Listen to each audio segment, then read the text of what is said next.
Guys, allow me to kill English, its father, its mother, and its children. But I have to use English because I want to reply those stupid people who like to abuse Rwanda and Rwandan citizens.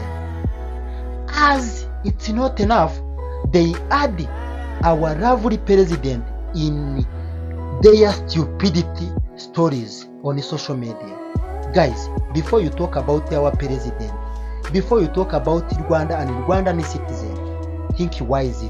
What do you know about our president? What do you know about Rwanda and Rwandan citizens? Guys, stop. We are tired of those stupidity words you talk every day about Rwanda.